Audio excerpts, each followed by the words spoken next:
welcome to Levant TV headlines.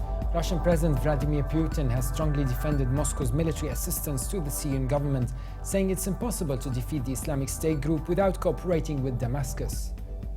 One person has been killed in a new car bomb attack on Hasakeh, Syrian state media said, a day after twin blasts left dozens dead in the northeastern city.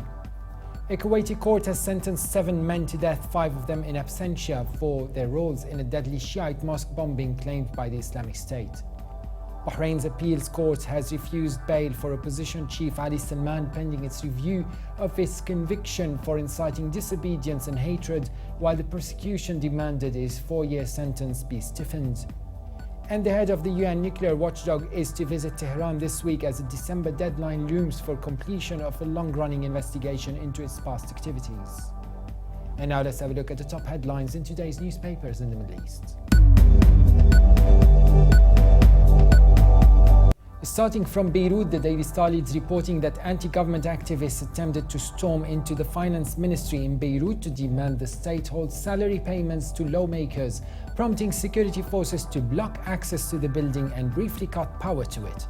The paper also reports that hunger strikers demanding the resignation of Environment Minister Mohamed Al-Nimr over his handling of the waste crisis scattered garbage outside his office building in downtown Beirut, hours after a meeting between the opponents failed to yield results.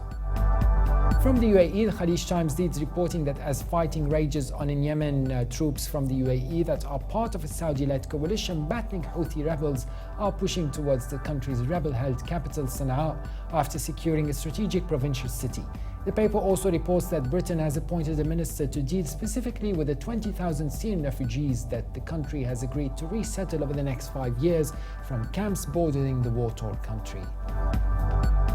The Egypt Independent leads reporting that 11 suspected militants were killed and 51 others arrested on the 8th day of an extensive Egyptian army operation in North Sinai. The paper also reports that Egypt's envoy to Mexico has expressed his government's condolences after Egyptian security forces mistakenly targeted a group of tourists in a deadly incident condemned by the Mexican authorities. And now let's have a look at the top Middle East headlines from papers in London. The Independent leads reporting that a Lebanese government minister has claimed 1 in 50 Syrian refugees entering Europe could be a member of ISIS. Elias Boussab, the country's education minister, suggested as many as 2% of refugees from Syria may be jihadis sent by the so-called Islamic State. The Telegraph leads reporting that Israeli police clashed with Palestinian protesters in a 3rd straight day of unrest at Jerusalem's most sensitive holy site. Police spokeswoman Luba Samri said police entered the Al-Aqsa Mosque compound early Tuesday morning to disperse a group of protesters who had holed up inside the mosque overnight. The Guardian is reporting that a Kuwaiti court has sentenced 7 men to death, 5 of them in absentia, for their roles in the deadly bombing of a Shia mosque that was claimed by Islamic State. 29 defendants, 22 men and 7 women, had been on trial on charges of helping a Saudi suicide bomber carry out the 26th of June attack. And now let's have a look at international papers. From Germany, the Deutsche Welle reports that Russian President Vladimir Putin has reaffirmed Moscow's military assistance to the Syrian government despite the West's disapproval. Speaking at a meeting of ex-Soviet heads of states in Tajikistan on Tuesday, he warned that without a, quote, active participation of the Syrian authorities and the military, it would be impossible to expel the terrorists from that country and the region as a whole. And finally, China's Global Times reports that Palestinians have announced that finalizing of the State of Palestine's first constitution draft. Head of the drafting committee in the Palestinian Constitution Committee, Ahmed Al-Khaldi, said that an official committee was commissioned to prepare a constitution for a state, not for a national authority nor an interim authority. And now moving to Saudi Arabia, where a court has sentenced a Shia activist to death. Ali Mohamed Al-Nimr was sentenced for crimes it judged he committed when he was 17 years old. He claims he was tortured and otherwise ill-treated to make him, quote, confess, but his allegation has not been investigated. He has had no access to his lawyer. We are now joined by Zain Al-Aissa, Research Associate at the European Saudi Organization for Human Rights. Thanks for talking to us. Thanks for having me. Mrs. Alisa, tell us about Ali's case in Saudi Arabia.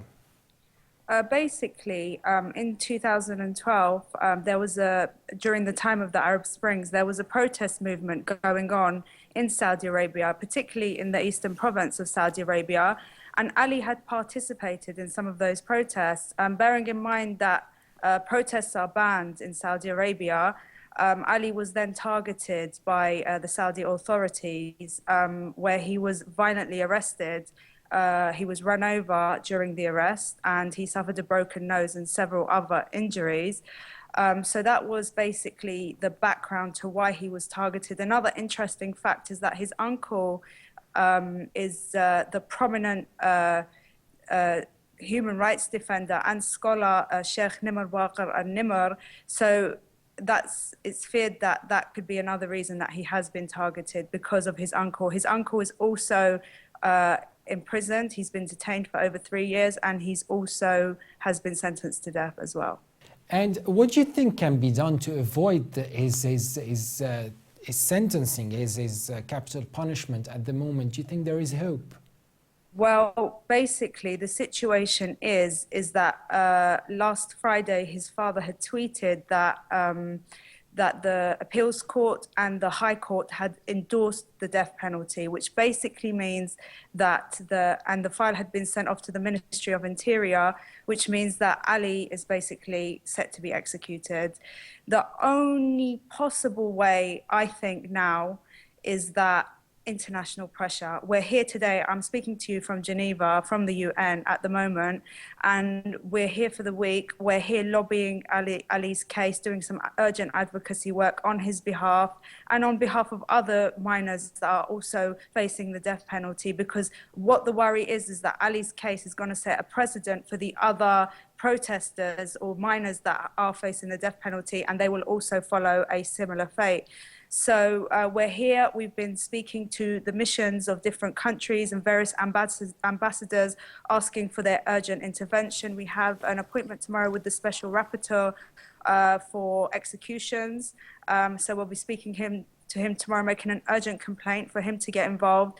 This is the only way, and obviously we need public opinion, or like a very strong social media campaign. We need the public to be talking about it. If it's made a big deal, there could be a slim chance that Ali maybe could be, not face execution, but it's only a small chance. But we have to do what we can to try to stop this. In previous lobbying for similar cases, whether you mentioned a slim chance for cancelling all this, do you think that it could work this time based on previous experience of similar lobbying? I mean, in terms of we've noticed, for example, with regards to Sheikh Mohamed Al-Nimr, when there has been a kind of a global protest and lobbying in his name, we've noticed that they've released information and been slightly more transparent about the case. So, I mean, it seems that they do seem to react to what's going on outside. But, I mean, obviously, if we stay silent, they're going to think that this individual doesn't matter to anybody and they can just do away with him as they please. Well, we hope he will be rescued. Zain Al-Issa, a research associate at the European Saudi Organization for Human Rights, joined us live from Geneva. Thank you very much for talking to us. Thank you for having me. Thank you very much. Thank you. And for more updates, please visit our website on levant.tv.